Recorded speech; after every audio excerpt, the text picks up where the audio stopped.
Hello everyone, easy nursing classes में एक बार फिर से आपका स्वागत है। और हमने स्टार्ट कर रखी है डिजीज ऑफ रेस्पिरेटरी सिस्टम। और आज की क्लास में हम डिस्कस करेंगे ब्रोंकियल एस्थमा के बारे में।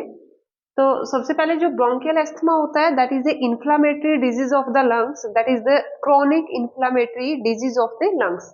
तो bronchial asthma is a chronic inflammatory disease of the airway. Chronic inflammatory disease होती है एयरवे की, that is characterised by airway obstruction. जिसमें क्या होता है, जो एयरवे होते हैं वो ऑब्स्ट्रक्ट हो जाते हैं, एयरवे की नैरोइंग हो जाती है। जो मसल्स होती है ब्रोंकाई और ब्रोंकियोल्स के अंदर वो कंस्ट्रिक्ट कर जाती है, और जिससे जो एयरवे है वो नैरो हो जाते हैं। ठीक है, म्यूकस प्रोडक्शन ज्यादा होती है तो उस वजह से ऑब्स्ट्रक्शन हो जाती है एयरवे की। ब्रोंकियल हाइपर एक्टिविटी, जो ब्रोंकाई है हाइपर सेंसिटिव हो जाते हैं, हाइपर एक्टिविटी हो जाती है ब्रोंकाई की। एंड द म्यूकस प्रोडक्शन, जो म्यूकस है वो ज्यादा प्रोड्यूस होता है। ठीक है, तो यहाँ पे साथ में क्या होता है, नैरोइंग ऑफ द एयरवे।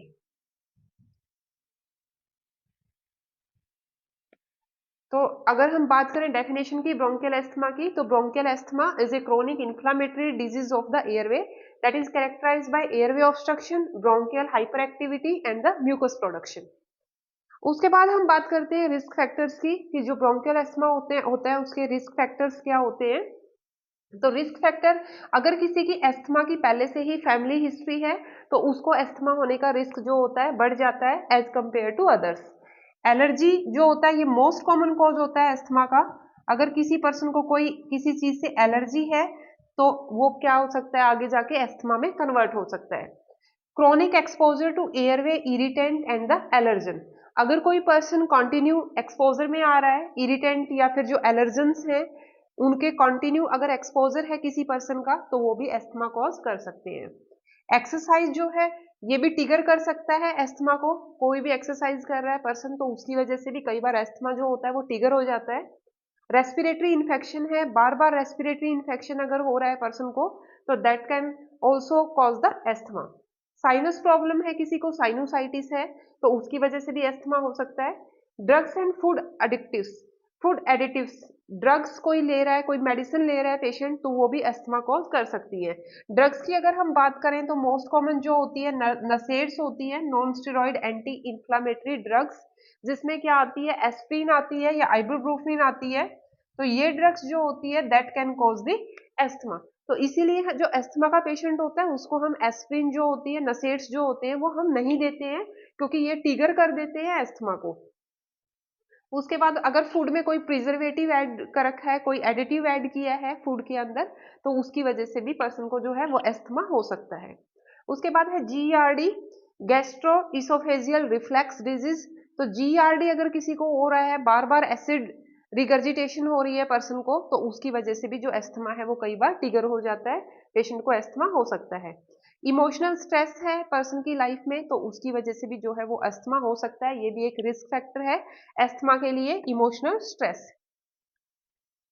उसके बाद on the basis of cause there are different type of asthma. तो हम टाइप डिस्कस करेंगे एस्थमा की। तो जो एस्थमा होता है मेनली दो टाइप का होता है, allergic and non allergic asthma. तो नाम से ही है, एलर्जिक एस्थमा जो होता है तो जो एलर्जेंस होते हैं that is present in the air. और जो नॉन एलर्जिक एस्थमा होता है उसके जो एलर्जेंस होते हैं वो एयर के अंदर प्रेजेंट नहीं होते, कुछ और इरिटेंट्स होते हैं जिनकी वजह से एस्थमा होता है, तो उसको हम बोलते हैं नॉन एलर्जिक एस्थमा। तो सबसे पहले हम एलर्जिक अस्थमा के बारे में डिस्कस करेंगे। एलर्जिक अस्थमा एटोपिक अस्थमा भी बोलते हैं, या फिर एक्सट्रिंसिक अस्थमा भी हम इसको बोलते हैं। That occur due to the inhalation of specific allergens. इसमें पर्सन क्या करता है, कुछ स्पेसिफिक एलर्जेंस होते हैं उनको इनहेल कर लेता है, such as the house dust, जैसे डस्ट है, फेदर्स है, मॉल्ड है, पोलन ग्रेन्स है, या फिर कोई फूड है। तो उसकी वजह से क्या होता है, एकदम से इनहेल करने से एलर्जेंस के जो एस्थमा है पर्सन को वो ट्रिगर हो जाता है। उसके बाद कुछ नॉन एलर्जिक फैक्टर है जिसको हम नॉन एटोपिक भी बोलते हैं, या इंट्रिंसिक एस्थमा भी हम उसको बोलते हैं।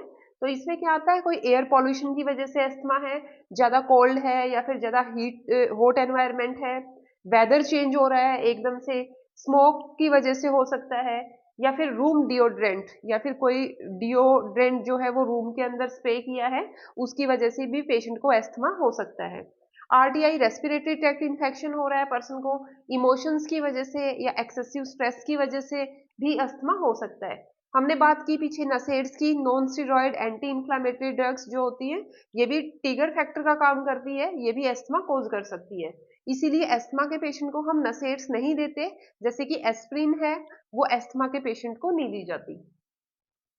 उसके बाद प्रिजर्वेटिव्स हैं फूड के अंदर, हम पहले भी डिस्कस कर चुके हैं। अगर फूड के अंदर कोई एडिटिव है या प्रिजर्वेटिव है उनकी वजह से भी अस्थमा हो सकता है।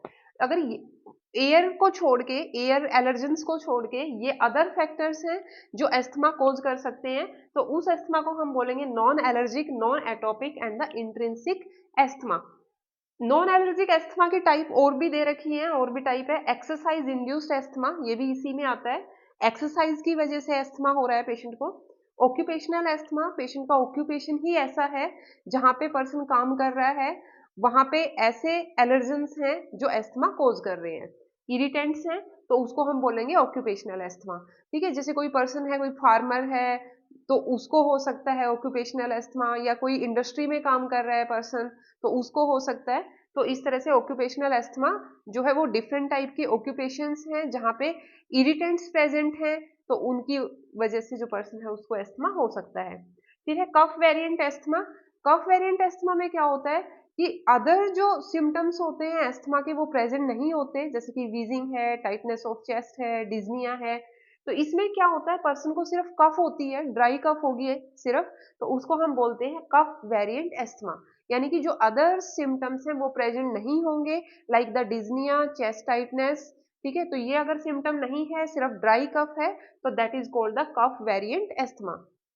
उसके बाद मिक्स्ड अस्थमा होता है।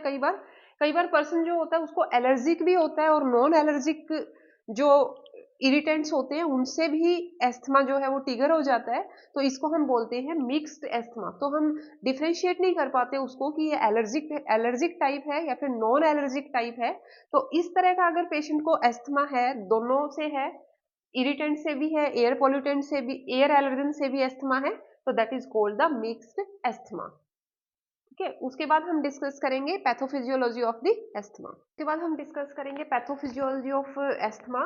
तो पैथोफिजियोलॉजी में कोई भी एलर्जन है, इरिटेंट है, या कोई भी रिस्क फैक्टर है, जो हम डिस्कस कर चुके हैं कि कौन कौन से एलर्जेंस होते हैं, कौन कौन से इरिटेंट्स होते हैं। रिस्क फैक्टर कोई भी हो सकता है जो हमने डिस्कस किए। तो that cause the IgE antibody, और जो मस्ट सेल है, कोई भी रिस्क फैक्टर की वजह से IgE एंटीबॉडी एकदम से बनेगी, क्योंकि कोई भी रिस्क फैक्टर है या एलर्जन है वो किसकी तरह एक्ट करता है, that act as a antigen. तो एंटीजन की तरह एक्ट करेगा तो हमारी बॉडी रिस्पॉन्स करती है और एंटीबॉडी बनाना स्टार्ट कर देती है। तो कोई भी एलर्जन या रिस्क फैक्टर है तो हमारी बॉडी क्या करेगी, वहां पे IgE एंटीबॉडी है उनकी प्रोडक्शन जो है वो स्टार्ट हो जाएगी, और वहां पे क्या, कौन सी सेल आएंगी, मस्ट सेल।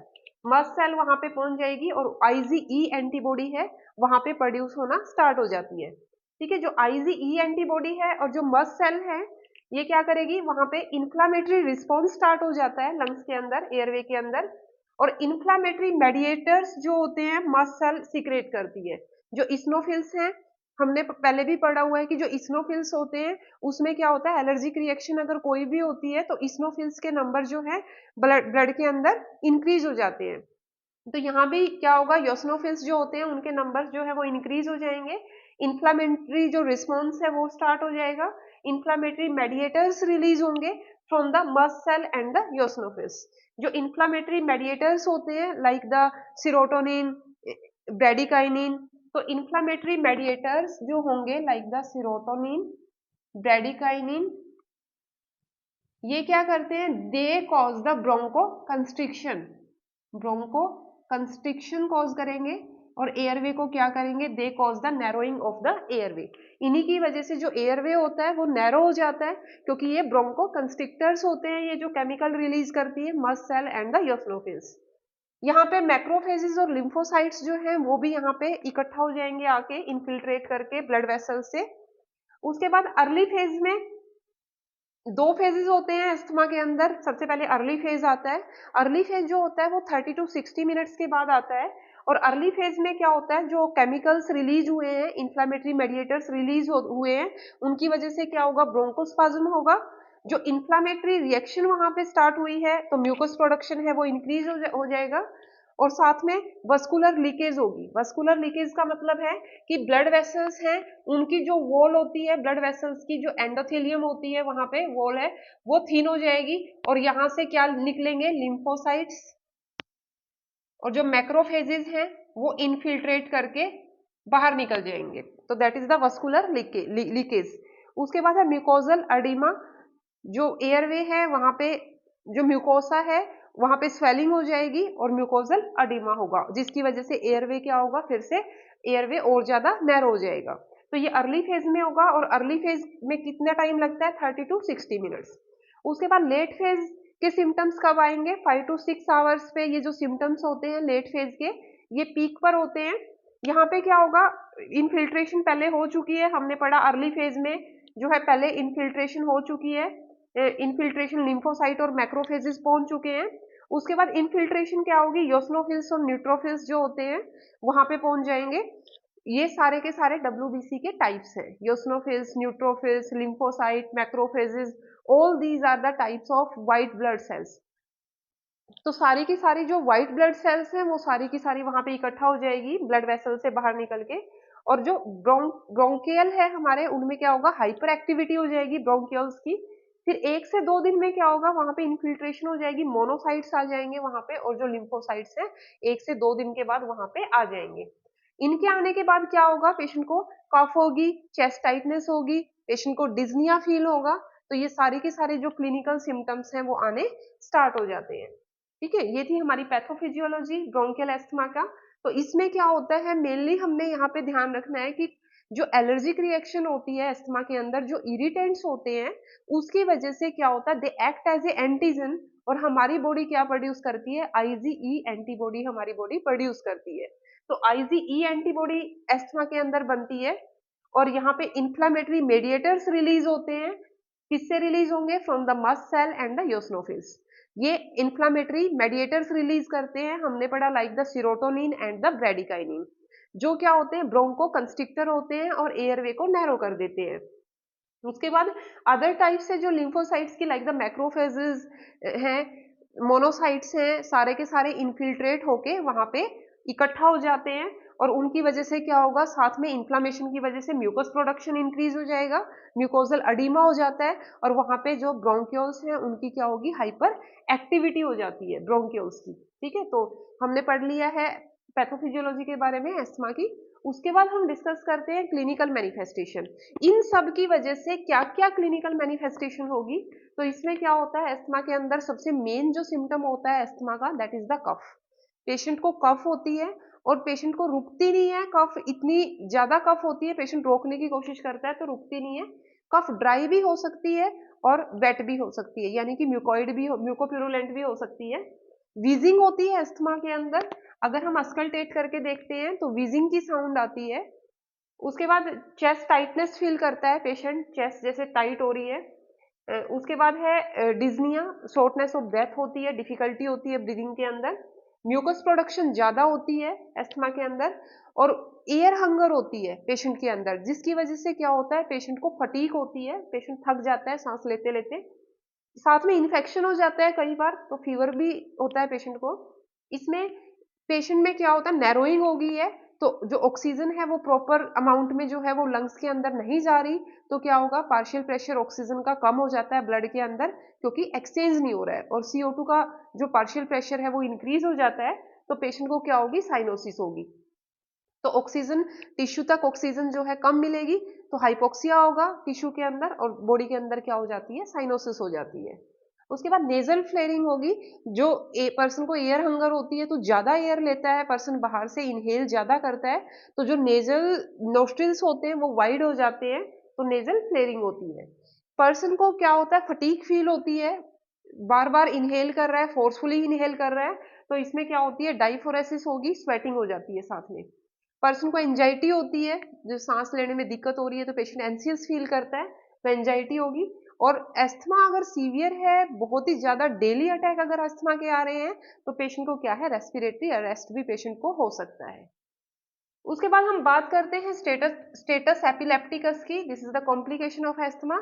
कि अगर हम एस्थमा को ट्रीट नहीं करेंगे तो जो है वो स्टेटस एपिलेप्टिकस में भी कन्वर्ट हो सकता है। जो इसमें क्या होता है, ये इमरजेंसी कंडीशन होती है एस्थमा की, जिसमें क्या होता है पर्सन को सीवियर अटैक आते हैं एस्थमा के और बार बार अटैक आते हैं, तो that is the status epilepticus. ठीक है, तो इसमें पेशेंट को रेस्पिरेटरी प्रॉब्लम ज्यादा होती है, पर्सन सांस नहीं ले पाता है, तो स्टेटस एपिलेप्टिकस जो है ये एक इमरजेंसी कंडीशन होती है एस्थमा की। उसके बाद हम बात करते हैं डायग्नोस्टिक इवैल्यूएशन की, कि एस्थमा को डायग्नोज करने के लिए हम कौन कौन से टेस्ट कराएंगे। तो इसमें सबसे पहले तो होती है मेडिकल हिस्ट्री। अगर हम पेशेंट से हिस्ट्री लेंगे तो हमें अपने आप ही आइडिया हो जाता है कि पेशेंट को एस्थमा है, क्योंकि पेशेंट कंप्लेन करता है कि उसको किसी डस्ट से एलर्जी है, कोल्ड से है, रेस्पिरेटरी इन्फेक्शन बार बार हो रहा है, तो उसकी वजह से सांस लेने में दिक्कत हो रही है। तो पेशेंट जो हिस्ट्री हमें देता है तो उसकी वजह से हमें आइडिया आ जाता है कि पेशेंट को क्या है, ब्रोंकियल एस्थमा के सिम्टम्स हैं। फिजिकल एग्जामिनेशन अगर हम करके देखेंगे पेशेंट का तो उससे भी हमें पता चल जाएगा फिजिकल एग्जामिनेशन से। तो इसमें क्या होता है, पेशेंट जो होता है वो नी चेस्ट पोजीशन बना लेता है, नीचे की तरफ झुक जाता है सांस लेने के लिए। स्पाइरोमेट्री, स्पाइरोमेट्री में क्या करता है, इसमें स्पाइरोमेट्री जो होता है वो एक इंस्ट्रूमेंट होता है जिसमें बॉल्स होती है और इसमें हम पेशेंट को एक्सहेल करने के लिए बोलते हैं, और वो जो बॉल्स होती हैं वो ऊपर उठती है जब पर्सन एक्सहेल करता है। तो इसमें हम देखते हैं कि पर्सन कितनी एयर को एक्सहेल कर पा रहा है, तो उससे हमें आइडिया आ जाता है कि जो हमारे एयरवे है उनकी नैरोइंग कितनी है। उसके बाद है पल्स ऑक्सीमेट्री। पल्स ऑक्सीमेट्री में हम क्या करेंगे, सैचुरेशन देखते हैं पल्स ऑक्सीमेट्री से कि ब्लड की सैचुरेशन कितनी है, ऑक्सीजन की सैचुरेशन ब्लड के अंदर कितनी है। जो नॉर्मल सैचुरेशन होती है that should be more than 95 से 100% जो है वो सैचुरेशन होनी चाहिए ऑक्सीजन की ब्लड के अंदर। लेकिन अगर सैचुरेशन कम आ रही है तो इसका मतलब कि प्रॉपर जो है वो ऑक्सीजन जो है वो ब्लड के अंदर नहीं है। फिर हम एलर्जी टेस्ट भी कराते हैं ब्लड के अंदर। तो इस एलर्जी टेस्ट में डिफरेंट टाइप की एलर्जी को डिटेक्ट करते हैं कि पर्सन को मेनली किस चीज से एलर्जी है। फिर इन्फेक्शन को फाइंड आउट करने के लिए सीबीसी कराएंगे, कंप्लीट ब्लड काउंट करवाएंगे। फिर हम देखेंगे कि पार्शियल प्रेशर कितना है ब्लड के अंदर ऑक्सीजन का और CO2 का। तो ये देखने के लिए हम एबीजी कराएंगे, आर्टेरियल ब्लड गैस एनालिसिस है वो करेंगे। स्पूटम कल्चर करेंगे, पेशेंट को अगर म्यूकोप्यूरुलेंट कफ आ रही है बार बार तो जो स्पूटम है उसको कल्चर के लिए भेजेंगे कि कौन से बैक्टीरिया या फिर कौन से बैक्टीरिया का इन्फेक्शन है, और उसके अकॉर्डिंग जो है हम सेंसिटिविटी टेस्ट करते हैं कि कौन सी एंटीबायोटिक हमने देनी है पेशेंट को ट्रीट करने के लिए। तो ये था डायग्नोस्टिक इवैल्यूएशन एस्थमा का। उसके बाद एस्थमा जो होता है उसको हम क्लासिफाई करते हैं सीवियरिटी के बेसिस पे, mild, moderate and the severe, on the basis of severity of illness. तो जो माइल्ड एस्थमा होता है उसमें हम ये देखते हैं कि डे टाइम पे कितने अटैक आ रहे हैं और नाइट टाइम में अटैक कितने आ रहे हैं पेशेंट को, तो उसके बेसिस पे हम डिवाइड करते हैं। तो पेशेंट को अगर 2 अटैक एक वीक में 2 अटैक से कम आ रहे हैं तो हम उसको माइल्ड में कंसीडर करते हैं और नाइट में कोई अटैक नहीं आ रहा। मॉडरेट में पेशेंट को अगर 2 से ज्यादा अटैक एक वीक में आ रहे हैं तो हम उसको मॉडरेट परसिस्टेंट एस्थमा बोलते हैं। और सीवियर एस्थमा हम कम काउंट करते हैं जब डेली ही पेशेंट को अटैक आ रहा है, दिन में और रात में भी पेशेंट को अटैक आ रहा है, तो that is the severe asthma. ठीक है, तो माइल्ड, मॉडरेट और सीवियर भी हम बोल सकते हैं एस्थमा को। उसके बाद हम डिस्कस करेंगे ट्रीटमेंट ऑफ एस्थमा, कौन कौन सी जो है ड्रग्स हम पेशेंट को देते हैं एस्थमा को ट्रीट करने के लिए। तो ये सब हम अगली क्लास में डिस्कस करेंगे। तो चैनल को ज़्यादा से ज़्यादा लाइक कीजिए, सब्सक्राइब कीजिए। Thank you so much.